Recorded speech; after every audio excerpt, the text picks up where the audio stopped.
Magandang araw mga kababayan. So maulan nun, nakahaponon ngayon dito sa amin, no? So update lang ako sa aking palaya na bagong tanim mga kababayan. So ito na po yung tanim ko dati, yung maliliit pa, yung nakaraang linggo yung na-transplant ko.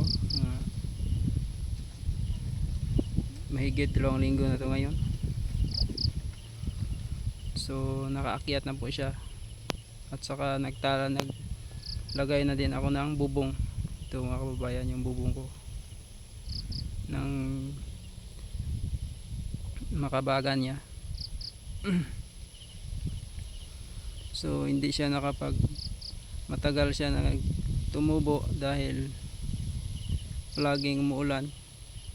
Yung aking ampalaya na stress siya at saka sobrang kapal ng ng kamatis, ang lawas ng kamatis.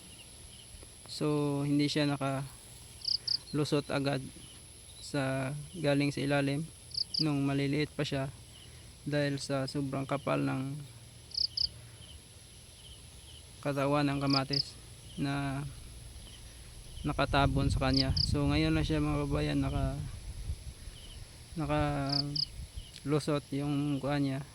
So malaki-laki na siya, may mga bulaklak na din iba. So nagbubong ako ngayon yung kababayan dahil ang iba nasa taas na nagsimula na siyang magkabag. So ang sakit sa kamay mga kababayan, nagbubong ako ngayong araw. Naglagay ako ng bubong niya para kabagan niya. So sobrang sakit sa kamay, yun yung pagtatali. So yun mga kababayan, ang lawak pa ng aking lalagyan ng bubong. So ngayon pala ako nagsimula. Yun po ang aking nabubungan ngayon.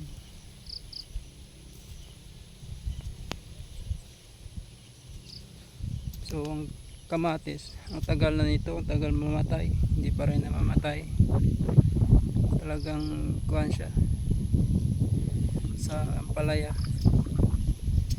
Yun po ay hindi ko pa nabubungan. Hanggang doon pa yun mga kababayan. Malawak pa talaga yung aking lalagyan ng bubong.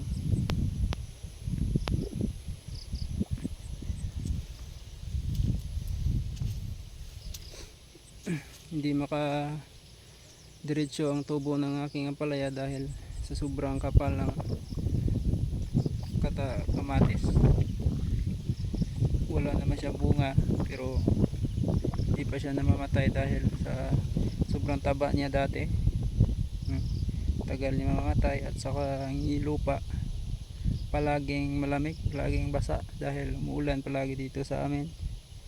Halos araw-araw, gabi ang ulan. Mainit lang ng sandali tapos paggabi or tanghali umulan naman.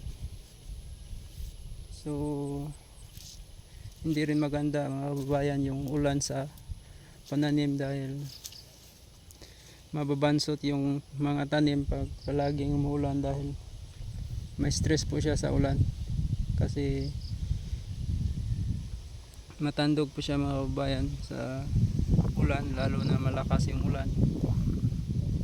So yung aking ampalaya hindi pa masyado mataba dahil kunti lang yung pataba na nilagay ko, dinilig ko pa, kasi mabata pa ito. Hindi natin pwede na biglain sa fertilizer. Maraming fertilizer na ididilig. So konti-konti lang muna. Yun po mga kababayan, ang dami ng kuhan sa gitna, no? Dami ng damo. Bilis kumapal yung damo dahil sa lamig ng panahon at lamig ng lupa sa palaging umuulan.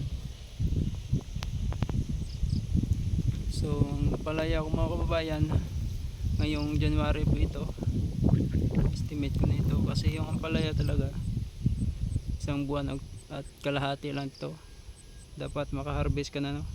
Isang buwan at kalahati dapat nga Sana nga yung ngayong January, first week of January, may bunga na ito.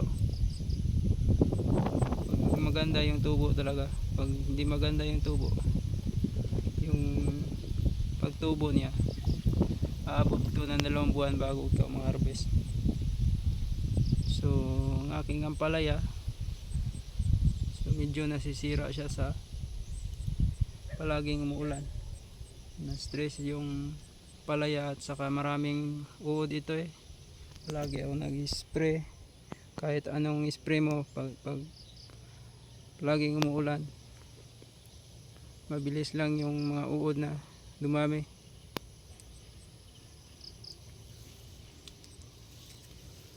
Yun.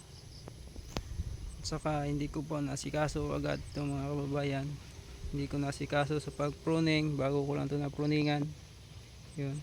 Hindi ko nasikaso sa pagdilig ng pangpataba dahil may nasikaso din ako na sili at saka kamatis sa itaas. So mahirap mga kababayan pag mag-isa ka lang sa ganitong trabaho dahil hindi mo halos magapan lahat. So kailangan talaga naka-organize yung trabaho mo para hindi ka maabutan ng sobrang dami ng trabaho, at saka yung iba masisira pag madili yung trabaho, lalo nitong ampalaya pag hindi ito agad ma-pruningan tapos sobrang kapalan niya. So masasayang yung nutrients na hinihigop ng ating tanim dahil mapupunta po yun sa mga dahon or sa mga sanga na hindi naman mapakinabangan. So kailangan talaga natin agad mag-pruning. So para ang purpose nitong pruning mga kabayan, pag maliit pa siya, ganito yung kuha niya, tindig niya. Ang purpose talaga nitong pruning para makaakyat siya agad sa taas. Makaakyat siya at saka abilis siya lumaki at saka sa taas na siya kumapal ng yung kanyang mga sanga. So pag bata pa, huwag natin hayaan na dumami yung sanga niya sa gilid or sa puno. So doon na natin padamihin yung sanga niya sa taas. So kailangan natin i-prone yan dahil yung nutrients niya, pag hindi natin i-prone yung mga dahon or mga sanga dyan sa puno, so hanggang dyan lang po ang mga nutrients, mabagal siya makaakyat at saka hindi siya mamumunga agad mga kababayan. So uubusin talaga ng kanyang mga dahon at saka yung sanga niya sa gilid yung ang pataba na hinihigop niya. So kailangan talaga i-prone natin. Saka na natin hayaan kumapal sa taas kapag marami na yung niya, yung ugat niya sa ilalim, pag malawak na yung na-expand niya na ugat sa ilalim. So malawak-lawak pa yung aking lalagyan ng bubong. So bukas iba naman yung aking trabaho. Doon naman ako sa aking kamatis, maglagay pa ako ng poste doon. Katulad dito mga kababayan, may mga poste or may mga kawayan. So kababagong tanim ko pa lang doon. Mag 2 linggo pa lang ngayon. So maliliit pa.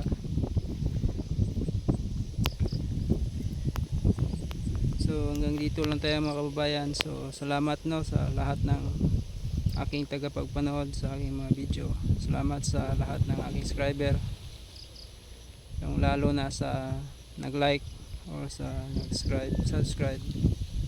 Sana magustuhan nyo mga kababayan ang aking video at ma-like nyo rin.